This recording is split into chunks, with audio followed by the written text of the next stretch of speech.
자, 여러분. 오늘 이 수업 시간에 제가 여러분께 말씀드릴 내용은 정말이지 비할 데 없이 중요한 것입니다. 심지어 제가 이전에 여러분께 가르쳐 드렸던 그 금쪽 같은 처방을 어떻게 내리는지, 혹은 그 복잡하고 위중한 병증들을 어떻게 진찰하는지보다 훨씬 더 중요합니다. 왜 이렇게까지 강조해서 말하냐고요? 왜냐하면 오늘 우리가 이야기할 주제는 바로 이 한 줄기 기운이기 때문입니다.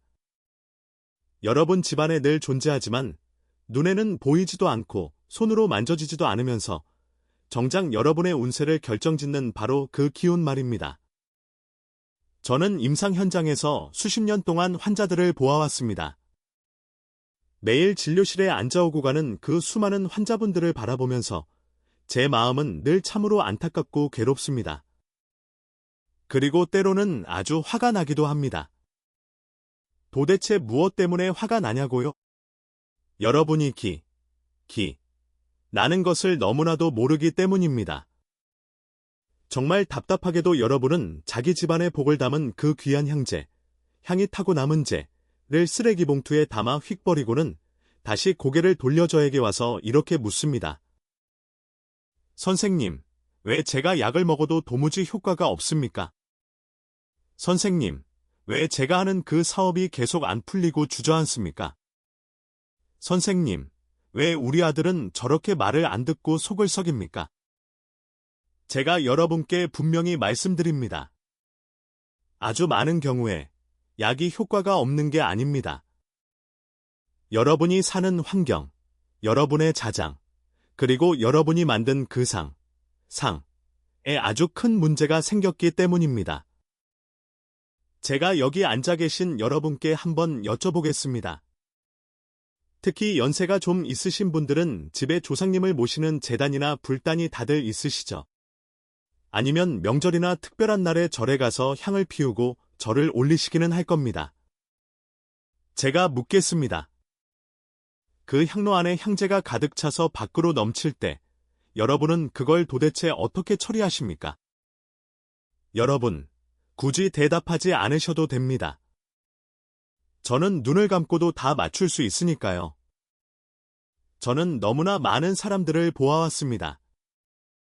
특히 요즘 가정주부들이나 스스로 위생적이라고 자부하는 도시 사람들이 하는 행동을 말입니다. 작은 삽이나 숟가락을 들고 와서 그 향재를 퍼내고는 검은 비닐봉지에 담아 무심코 묶어서 쓰레기통에 휙 던져버립니다. 심지어 어떤 분들은 더 심합니다. 그걸 바로 화장실 변기에 쏟아붓고 물을 내려버립니다. 부엌에서 나온 썩은 채소 잎사귀들, 먹다 남은 닭 뼈다귀, 그리고 화장실에 그 더러운 오물들과 뒤섞여서 밖에 있는 쓰레기 수거차에 실려가게 만듭니다. 제가 여러분께 단호하게 말씀드립니다. 여러분, 이것은 정말로 죄를 짓는 짓입니다. 이것은 여러분의 재물을 깨뜨리는 행위이고 여러분의 운을 내다버리는 짓입니다. 여러분이 신에게 빌고 부처님께 빌며 매일 아침 일찍 일어나서 머리를 조아리고 경전을 외우면서 정성을 들여놓고는 결국 마지막 결정적인 순간에 여러분 손으로 직접 그 복과 재물운을 쓰레기 취급하며 내다버린 꼴입니다. 그래놓고 보살님이 보살펴주지 않는다고 원망하고 조상님이 영험하지 않다고 탓을 합니다.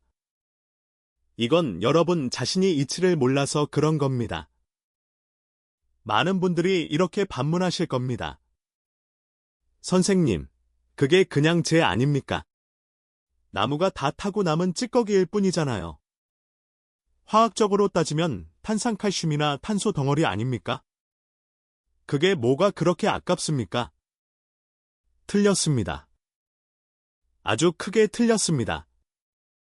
만약 여러분이 여전히 그런 서양식의 삭막한 화학적 사고방식, 즉 눈에 보이는 물질의 형태만 보고 그 안에 담긴 신을 보지 못하는 사고방식을 가지고 있다면 오늘 이 수업은 헛들으신 겁니다. 그런 생각으로는 여러분 평생의 병도 고치지 못할 것입니다. 우리 한의학에서는 깨달음, 오성을 중요하게 여기고 주역에서는 상을 중요하게 여깁니다. 상이란 무엇일까요? 겉으로 드러난 모습을 통해 기륭을 판단하는 것입니다. 세상 만물은 모두 그만의 상이 있고 모두 오행의 이치 안으로 귀결됩니다. 한번 곰곰이 생각해 보십시오. 향재는 어떻게 생겨났습니까? 그것은 향나무, 침향, 백단향 같은 귀한 재료들이 불의 연소를 거쳐 남겨진 정수입니다. 불은 무엇입니까? 주역의 8괴에서 불은 리괴에 속합니다. 속이 비어있고 위로 타오르며 광명한 것입니다. 우리 인체에서 불은 심장에 해당하고 정신을 주관하는 신명이며 몸을 다스리는 군주와 같은 기관입니다. 이 점을 여러분은 반드시 기억하셔야 합니다. 불은 여러분의 마음을 대표하며 천지간에 존재하는 가장 순수하고 바른 양기를 의미합니다. 그렇다면 이 불이 다 타고 나서 물질의 형태가 변해 재가 되었습니다. 이 재는 무엇입니까? 오행이 서로 낳는 상생의 원리는 다 아시죠? 화생토, 즉 불이 흙을 낳습니다. 이 재가 바로 흙입니다. 게다가 이것은 그냥 보통의 흙이 아닙니다. 순수한 양의 불, 신명의 불, 그리고 여러분의 지극한 정성의 불을 거쳐 단련되어 나온 양토, 즉 양기 가득한 흙입니다. 여러분, 흙이 무엇을 의미하는지 아십니까? 우리 몸에서는 비위, 즉 소화기관인 비장과 위장입니다. 비장은 운하를 주관하고 우리 몸의 후천적인 근본이며 기와 혈도 바로 여기서 만들어집니다. 풍수와 운세에서 흙은 곧 창고를 뜻합니다. 창고가 무엇입니까? 바로 여러분의 재물 창고이며 여러분이 얼마나 많은 것을 지키고 저장할 수 있는지를 보여주는 그릇입니다. 이제 상황을 봅시다.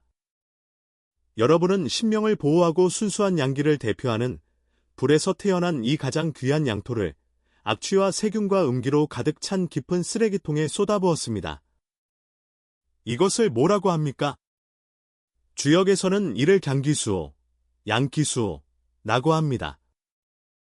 양기가 더러움을 뒤집어 썼다는 뜻입니다. 쉽게 말해 여러분이 금덩어리를 분뇨 구덩이에 던진 것과 같습니다. 여러분의 재물 창고가 흙이고 여러분의 비위도 흙인데 이 순수한 양의 흙을 쓰레기장에 버렸으니 사업이 잘 될 리가 있겠습니까? 그러니 50세가 넘어서 비위가 갈수록 나빠지고 찬 것만 조금 먹으면 설사하고 기름진 것만 먹으면 배가 빵빵하게 가스가 차고 얼굴색은 누렇게 뜨고 온몸에 힘이 없는 것입니다. 집안에 돈이 모이지 않고 막 벌어들인 돈이 주머니에서 따뜻해지기도 전에 온갖 묘한 이유로 물처럼 줄줄 새어 나가는 것도 당연합니다.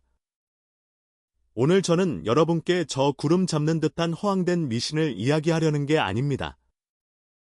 제가 잘 알지도 못하는 복잡한 서양의 화학 방정식을 이야기하려는 것도 아닙니다. 저는 우리 조상님들이 대대로 물려주신 가장 정통한 주역의 이치와 가장 과학적인 물리 원칙, 즉 깨달음을 통해 여러분께 상을 올바르게 처리하는 법을 가르쳐 드리려는 것입니다. 이 수업만 제대로 이해하신다면 여러분 집안의 재물운이 되살아나는 것은 물론이고 온 가족의 건강까지 비약적으로 좋아지는 경험을 하게 될 것입니다.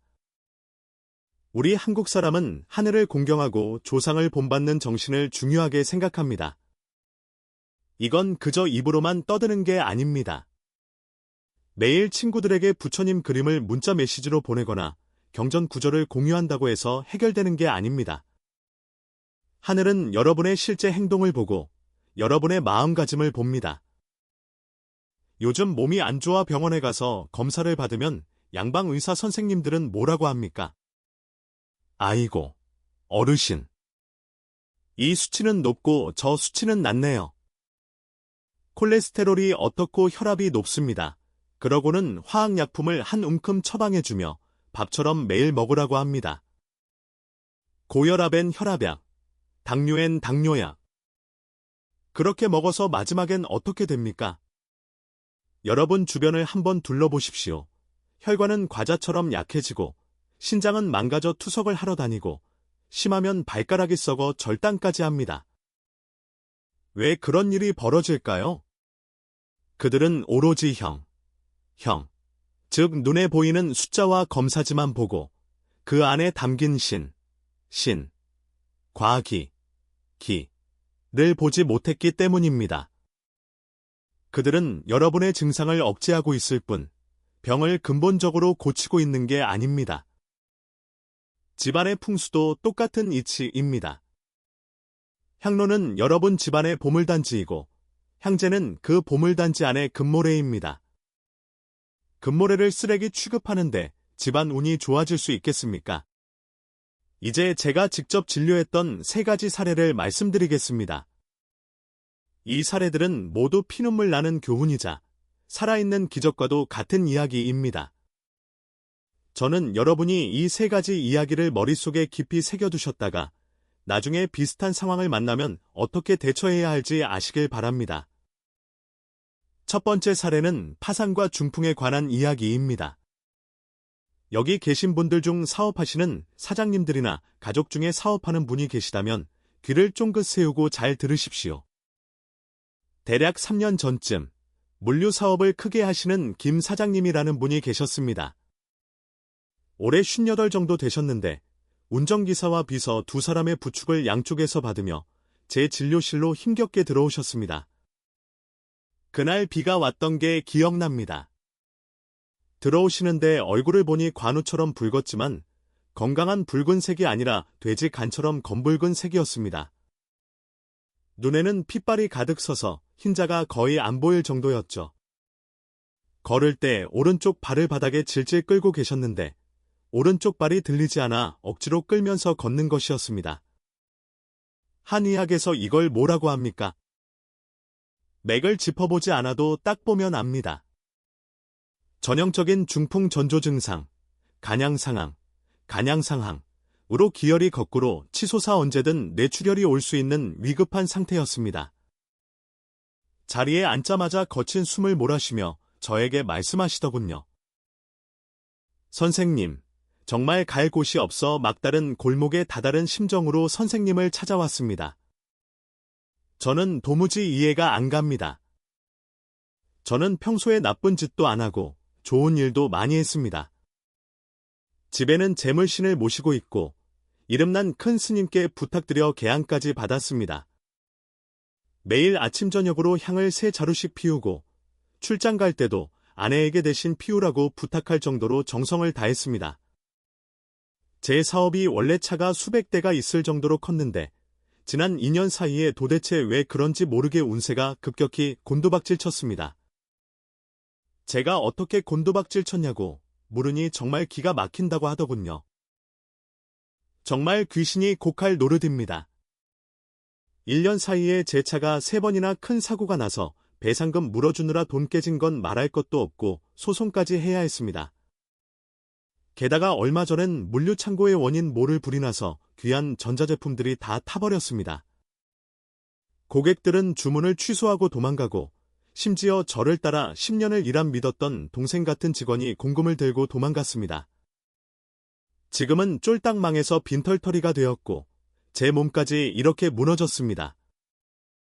혈압이 180까지 올라가서 서양 약을 먹어도 전혀 잡히질 않고 약을 먹을수록 머리만 더 어지럽습니다. 선생님, 제가 팔자가 사나운 건가요? 아니면 조상님 묘소에 무슨 문제가 생긴 건가요? 저는 아무 말 없이 손을 뻗어 그분의 맥을 짚었습니다. 맥이 팽팽한 활시위처럼 퉁퉁거리며 긴장되어 있었습니다. 이는 간의 기운이 너무 세고 내부에서 풍이 요동친다는 뜻입니다. 하지만 손을 더 깊이 눌러 신장 맥 쪽을 만져보니 거의 만져지지 않을 만큼 허약했습니다. 기름이 다 떨어진 등잔 같았죠. 이를 상실하허. 머리는 무겁고 발은 가볍다고 합니다. 위쪽은 불덩어리인데 아래쪽은 찬물 웅덩이입니다. 이런 상황이 가장 위험합니다. 마치 압력밥솥에 증기 구멍이 막힌 것처럼 기운이 위로 꽉 막혀 언제 터질지 모르는 상태니까요. 손을 떼고 그분의 눈을 똑바로 쳐다보며 딱 한 가지를 물었습니다. 집안의 재물신은 어느 방향에 모셨습니까? 그분은 생각할 겨를도 없이 대답했습니다. 거실 서북쪽 모서리입니다.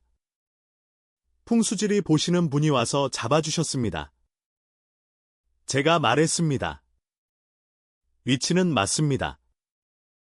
서북쪽은 건괴, 검괴로 하늘, 아버지, 군주, 그리고 머리를 상징합니다. 재물신이 그곳에 앉아 계신 건 아주 정확합니다. 하지만 제가 묻겠습니다. 향로 안에 향재가 가득 차서 넘치면 사장님은 그걸 어떻게 처리하십니까?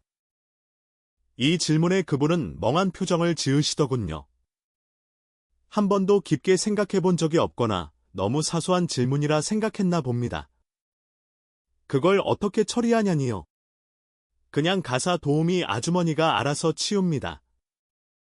일주일에 한두 번 숟가락으로 퍼서 쓰레기통에 쏟아버립니다. 매일 밤 쓰레기 버릴 때 같이 묶어서 밖에 있는 쓰레기장에 버리죠. 저는 그 말을 듣고 화가 치밀어 올라 책상을 쾅 하고 내리쳤습니다. 그 소리에 옆에 있던 실습생이 깜짝 놀라 펄쩍 뛸 정도였죠. 이런 어리석은 사람을 봤나. 당신은 지금 밖에서 사업을 하는 게 아니라 집안을 망치고 있는 겁니다. 그분은 제 호통에 얼이 빠져 아무 말도 못하고 저만 쳐다보았습니다. 제가 다시 차근차근 설명했습니다. 제 말 잘 들으세요. 서북쪽은 건금, 건김, 오행으로 금, 김에 속합니다. 그것은 하늘을 뜻하고 우두머리를 뜻하며 당신의 머리와 의사결정권, 그리고 당신의 자금줄을 의미합니다. 우리가 말하길 불이 흙을 낳고 화생토, 흙이 금을 낳는다. 토생금, 고아입니다. 향재는 불이 낳은 양기 가득한 흙입니다. 원래는 그 흙이 가서 서북쪽의 금을 생해주고 당신의 재물 창고를 윤택하게 하며 당신의 머리를 보호해야 할 존재입니다. 그런데 당신은 어떻게 했습니까? 당신은 그걸 쓰레기 취급해서 갖다 버렸습니다. 심지어 당신 손도 아니고 남의 손. 도우미의 손을 빌려버렸습니다. 그분이 기의 흐름을 알겠습니까? 당신의 재물운과 복을 냄새나는 하수구와 쓰레기통에 처박은 겁니다. 쓰레기통은 뭡니까? 살기이고, 더러움이고, 음기입니다. 신명이 주신 순수한 양토를 그 살기 구덩이에 던졌으니 스스로 무덤을 판 꼴입니다. 향재를 버린 것은 금을 낳는 근원을 싹둑 잘라버린 것입니다. 흙이 없는데 어떻게 금이 생겨납니까? 당신의 금 기호는 이제 죽은 금, 사김, 이 되었으면 쓸수록 줄어들 뿐 채워지지 않습니다. 게다가 쓰레기통에 탁하고 나쁜 기운이 반대로 당신의 건괴를 충격했습니다. 건괴가 상처를 입으니 몸에서는 머리와 뇌혈관에 문제가 생겨 혈압이 치솟고 중풍전조가 온 것입니다. 사업에서는 건괴가 의사결정과 리더십을 뜻하므로 판단력이 흐려지고 사람을 잘못 쓰고 실수를 연발하니 망하는 게 당연합니다. 덕이 지위에 미치지 못하면 반드시 재앙이 옵니다. 이것은 당신 인품이 나빠서가 아니라 천지의 상에 대한 공경심이 부족했던 탓입니다. 그 이야기를 다 듣고 나자 사장님은 얼굴이 하얗게 질려서 이마에서 식은땀이 줄줄 흘러내렸습니다. 그리고 저에게 물었습니다. 그럼 저는 이제 어떻게 해야 합니까? 아직 살 길은 있습니까? 고칠 수는 있습니까? 저는 당연히 있다고 했습니다. 우리 한의학은 병의 원인을 찾아내면 그 뿌리를 뽑을 수 있습니다. 저는 그분께 혈압을 낮추고 간에 화를 끄는 황련화교탕, 대시호탕 같은 금쪽 같은 처방을 해드린 것 외에 운을 바꾸는 비법을 하나 가르쳐 드렸습니다. 돌아가서 붉은색 천주머니나 붉은 도자기 단지를 하나 준비하십시오. 앞으로 향재가 차면 절대 도우미 시키지 말고 당신이 직접 하세요. 전용 숟가락으로 조심스럽게 재를 퍼내서 고운 채를 준비해 찌꺼기를 걸러내고 아주 고운 재만 그 붉은 용기에 담으십시오.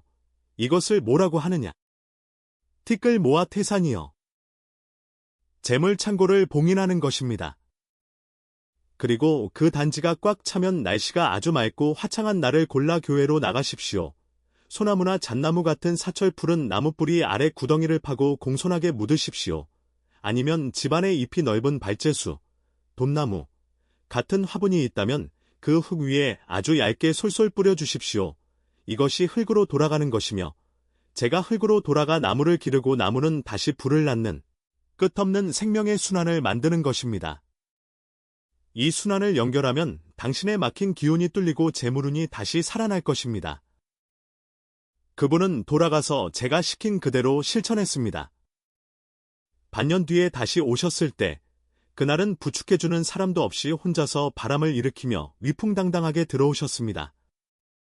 얼굴색은 예전의 그 병적인 검붉은 색이 아니라 윤기가 흐르는 건강한 홍조를 띠고 계셨습니다.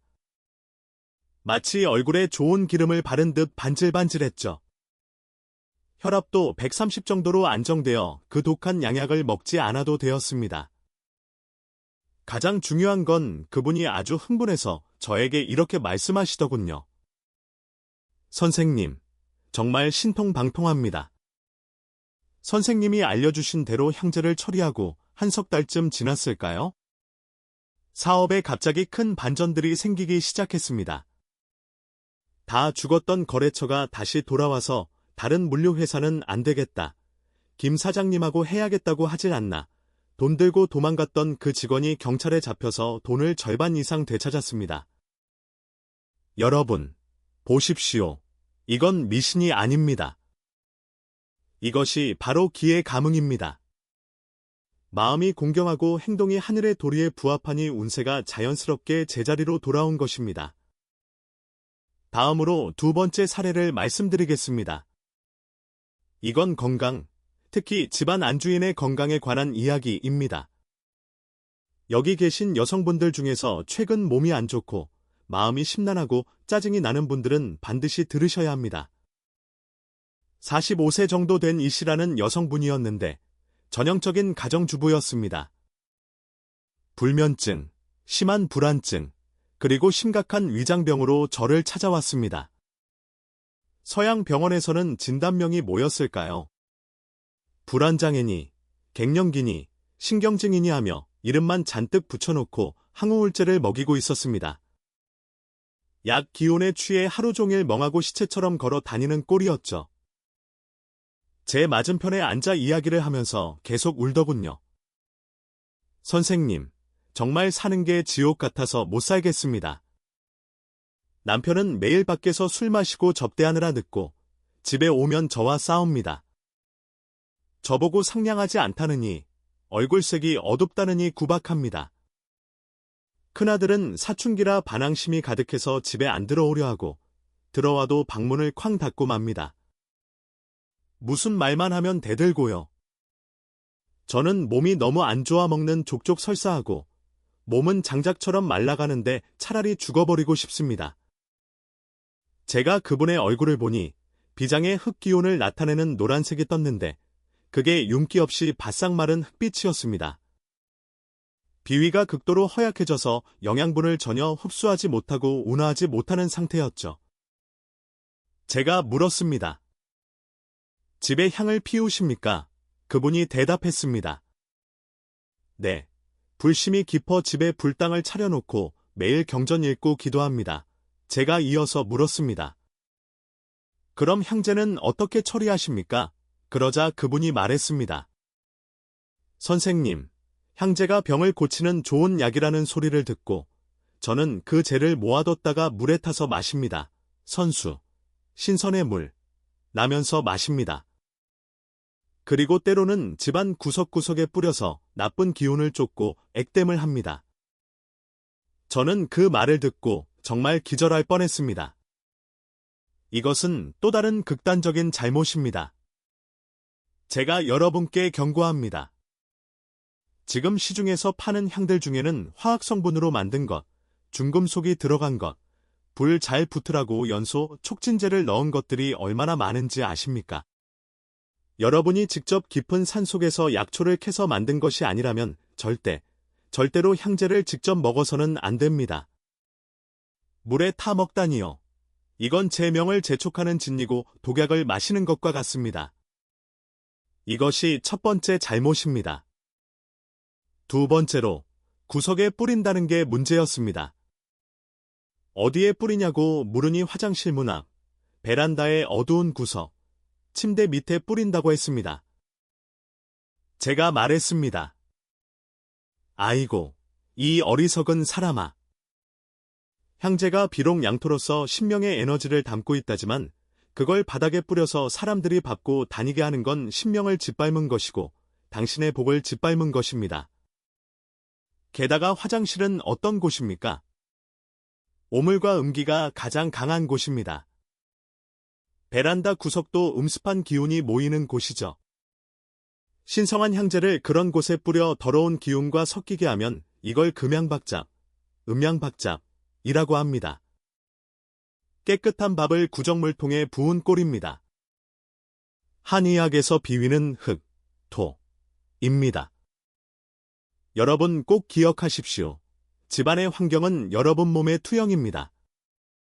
집안 바닥에 재를 뿌려 어지럽히니 집안의 풍수기장이 혼탁해지고 그 영향으로 몸의 흑인 비위가 손상을 입습니다. 비장과 위장은 생각을 주관하는데 비위가 나빠지면 생각이 많아지고 쓸데없는 걱정으로 불안해져 밤에 잠을 못 잡니다. 옛 의서인 내경에도 위장이 편치 않으면 잠자리가 불안하다고 했습니다.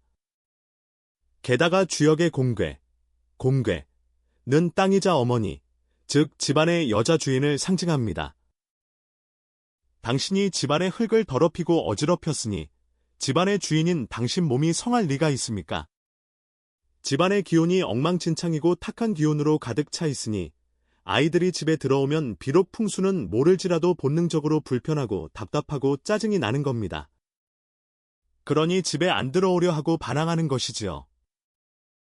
저는 어떻게 처방했느냐? 우선 엄하게 꾸짖어 향제 물 마시는 걸 당장 중단시켰습니다.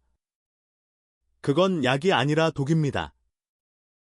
둘째, 집으로 돌아가서 바닥에 뿌려놓은 그 재들을 전부 깨끗이 청소하고 맑은 물에 굵은 소금을 타서 바닥을 닦아내라고 했습니다. 소금은 나쁜 기운을 빨아들이니까요. 셋째, 약으로는 비 기능을 다시 세우는 속건중탕이라는 천하의 명방과 마음을 편안하게 하는 감맥대조탕을 처방했습니다. 그리고 네 번째, 가장 중요한 풍수 조정법을 알려주었습니다. 향제를 버리기 아까워하시니 동호리병을 활용하게 했습니다. 구리로 된 호리병을 하나 구하십시오. 반드시 구리여야 합니다. 구리는 금, 김에 속하고 호리병은 과 발음이 비슷하며 기운을 담는 그릇입니다. 깨끗하게 채로 걸은 고운 향제를 그동 호리병의 70% 정도만 채우십시오. 너무 꽉 채우지 말고 기가 돌 수 있게 공간을 남겨야 합니다. 뚜껑을 닫고 이것을 집안의 천에, 방이나 거실의 재물방위에 걸어두십시오. 이게 무슨 원리일까요?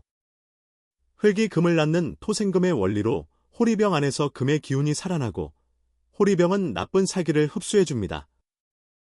이렇게 하면 향제도 처리하고 아주 고명한 풍수 비법인 토금 상생 국면을 만드는 것입니다. 그분이 제 말대로 집안을 깨끗이 청소하고 호리병을 걸어두었습니다. 어떻게 되었을까요? 한 달 뒤에 다시 오셨을 때 얼굴에 살이 오르고 불그스레한 혈색이 돌았습니다. 그 누렇게 떴던 병색이 싹 사라졌죠. 선생님, 이제 입맛이 돌아서 밥도 잘 먹어도 배가 안 아픕니다. 비위가 좋아지니 마음이 편해져서 잠도 아침까지 푹 잡니다.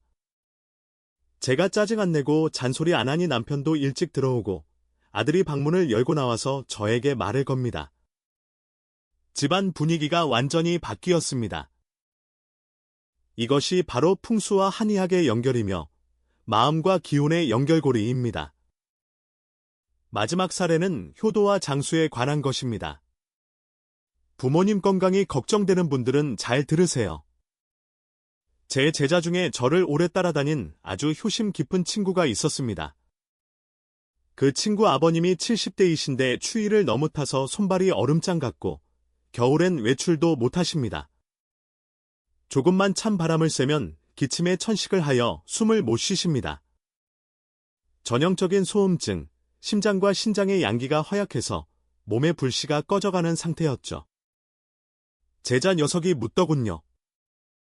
스승님, 제가 아버지께 사역탕이니 마왕부자세 신탕이니 하는 약을 지어드려도 효과가 그때뿐이고 자꾸 재발합니다. 약 먹는 것 말고 밖에서 도울 수 있는 양기를 보충하는 방법이 없을까요? 약은 편향된 성질이라 밥처럼 계속 먹을 순 없지 않습니까? 저는 그 친구 집에 쓰는 향이 천연 침향이나 백단향 같은 아주 좋은 향이라는 걸 알고 있었습니다. 그 재는 보물입니다. 저는 침대 밑에 두는 회로, 비법을 알려주었습니다. 오래된 투박한 도자기 그릇을 하나 준비해라. 흙 기온이 강한 것이 좋다. 그릇 바닥에 향재를 두껍게 깔고 꾹꾹 다져라. 그 가운데에 작은 숯이나 특수 제작된 콜향을 피워넣고 다시 느슨한 향재로 덮어라. 아주 꼼꼼하게 덮어서 불꽃은 없지만 열기가 은은하게 유지되게 하는 것이다. 옛날 우리가 쓰던 화로나 손난로처럼 말이다. 이 그릇을 어디에 두느냐? 아버님 침대 밑, 주무실 때 허리 위치에 정확히 두어라. 왜 허리일까요? 허리는 신장이 사는 집이고 신장은 배꼽 뒤 명문, 생명의 문에 불이 있는 곳입니다. 향재는 순양의 흙이라 불의 뜨거움을 조절해줍니다. 불이 너무 뜨겁거나 건조하지 않게 막아주어 열기를 아주 부드럽고 오래가게 만듭니다. 이 따뜻한 양기가 침대판을 뚫고 올라와 밤새도록 쑥뜸을 하듯이 어르신의 신장을 훈증하고 명문을 데워줍니다. 신장은 뼈를 주관하니 신장 양기가 충만하면 뼈가 튼튼해져 걷는 힘이 생기고 신장은 기를 받아들이는 것을 주관하니 신장 기운이 좋으면 호흡이 깊어져 숨이 차지 않게 됩니다. 물론 화재 조심은 필수라고 당부했죠. 깊은 그릇을 쓰고 재를 두껍게 덮어야 한다고요. 그 친구가 돌아가서 해봤는데 그의 겨울 아버님이 감기 한번 안 걸리셨답니다. 예전엔 얼음장 같던 손발이 그 겨울엔 늘 따뜻했고 심지어 몇 년간 고생하던 야간 빈뇨, 밤에 오줌 누러 대여섯 번 깨던 증상도 사라져서 한 번만 깨거나 아침까지 푹 주무시게 되었다고 합니다. 향재가 양기를 저장했다가 천천히 풀어주는 흙의 역할을 한 것입니다. 흙은 불을 갈무리하여 천천히 쓰게 합니다. 이것이 한의학의 지혜이자 주역의 지혜입니다. 자, 사례를 이렇게 많이 이야기했으니 이제 다 알아들으셨으리라 믿습니다. 이 작은 향재 속에 큰 학문이 숨어 있습니다. 이제 구체적인 실행 방법을 단계별로 정리해 드릴 테니 펜을 들고 받아 적으십시오. 이것은 우리 조상님들의 생활 지혜이자 진짜 삶의 지혜입니다. 첫째 단계, 선별과 수집입니다. 여러분, 제발 향로가 꽉 차서 향 꽂을 자리가 없을 때까지 기다리지 마십시오. 정기적으로, 예를 들어 매월 초하루 같은 날 마음을 공경히 하여 정리하십시오. 빗자루 같은 걸로 막 쓸지 말고 전용 작은 숟가락이나 삽으로 조심스럽게 떠내십시오. 그리고 고운 채를 준비해서 한번 채로 치십시오. 타다 남은 향 꼬투리나 잡동사니는 걸러내버리고 가장 곱고 깨끗한 가루만 남기는 것입니다. 이 과정이 중요합니다. 나쁜 것은 버리고 정수만 남기는 거무존정의 과정입니다. 둘째 단계, 보관과 전환입니다. 잘 걸러낸 향재를 아무데나 두지 마십시오. 만약 여러분이 사업 번창이나 가게가 잘 되길 원한다면 붉은색 용기를 찾으십시오. 붉은 봉투도 좋고 붉은 천 주머니도 좋고 붉은 도자기 단지도 좋습니다. 거기에 담으십시오. 왜냐? 붉은색은 불입니다. 향재는 흙입니다. 화생토, 토생금으로 이어져 붉은 불이 재물운을 돕습니다. 만약 집안의 평안과 건강을 원한다면, 예를 들어 집에 환자가 있거나 노인이 있다면 노란색 천 주머니나 노란 도자기 단지에 담으십시오. 노란색은 대지를 상징하고 공개를 상징하며 모든 것을 포용하고 복을 싣는 덕을 의미합니다. 셋째 단계, 회귀와 배치입니다. 모아둔 재를 처리하는 데는 세 가지 길이 있습니다. 각각의 의미가 다릅니다. 가장 좋은 상책은 자연으로 돌아가는 것입니다. 제가 아까 그 김 사장님한테 알려드린 것처럼 날씨 좋은 날을 골라 깨끗하고 잎이 무성한 큰 나무뿌리 아래 묻으십시오. 아니면 집 근처에 아주 깨끗하게 흐르는 강물이 있다면 고인 물이나 썩은 물 말고 살아있는 물이어야 합니다. 그곳에 뿌려 물 흐르는 대로 보내십시오. 이것은 수토가 화합하고 공덕이 원만하게 천지로 돌아가는 것입니다. 절대로 하수구나 시궁창, 쓰레기장에 버리지 마십시오. 그건 여러분의 복을 내다 버리는 것입니다.